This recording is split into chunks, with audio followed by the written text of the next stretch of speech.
COVID and the response to COVID really was a mass ritual of kinds, the hand washing, the rule of six, all these different things. And what it actually inculcated was a fear of the other, a fear of the stranger. And this is a really sad thing. I talked to a female friend of mine the other day, and apparently the majority of women would rather be stuck in the wood with a bear rather than a strange man. And when I think of all the men that I know, they're not going to be anything other than helpful to somebody in a wood. I think of women, and obviously there are bad men out there. It's 100% true, but they are in the absolute minority. And that's also the case when you travel. I've been all around the world. I've lucky to gone to places that many people have not had any chance to go to. And I can tell you that these dangerous places, the majority of people are lovely. That's true the world over. We've evolved as a social animal, and there's an altruism that's just naturally built in. This is not to say that everybody is lovely. That's absolutely not the case.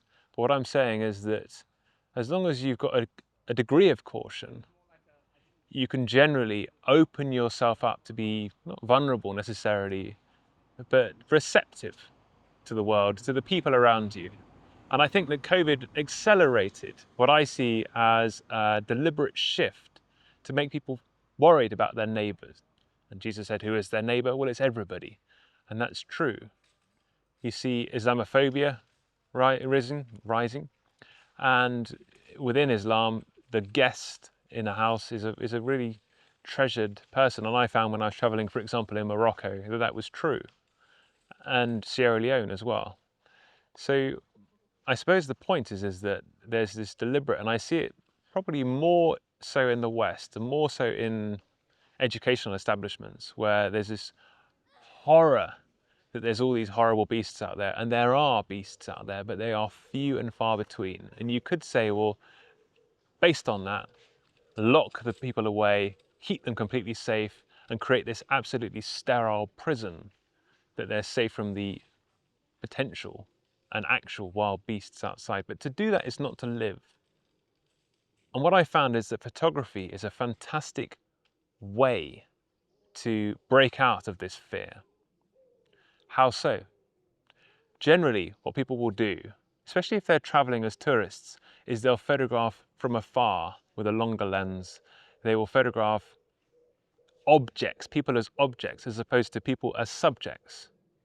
So there's somebody in a foreign land and they look funny because they have a different style and culture, a different way of dressing, a different look of their face. And so you photograph the other as something different, something unfamiliar. To do this is to miss the actual person, to see somebody as a caricature, as a symbol, as opposed to an individual. And a conversation, and that can be body language, because a lot of communication is non-verbal, will open up that individual, and that relationship, brief as it may be, will not just help your photographs, because they'll become more interesting, there'll be more depth to them, because it will be photographing an individual in front of the frame. They'll work with you better, as opposed to just photographing people as objects, like a passport picture. But it will also allow your own shell to be broken, that hardened and unconscious now, because it is a mass ritual that the majority of people have gone through.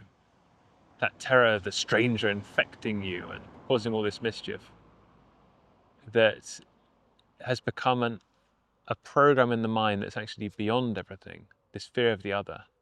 Photography will allow you to break that as you travel, as you photograph people who you would otherwise not communicate with. And just say, look, would you mind if I take your picture? I find you interesting. Maybe they'll say no. Maybe you can communicate with them a little bit more, have a chat with them. And that's going to show you that most people are lovely. And it's going to help your pictures, but it's going to help you see that the world is also full of lovely people too. And that lack of fear that has been inculcated is going to make a big difference. So that's what I recommend. Photography as a way of opening yourself up to the world and the people in it. Thanks, buddy. Appreciate it. Thanks so much. Cheers.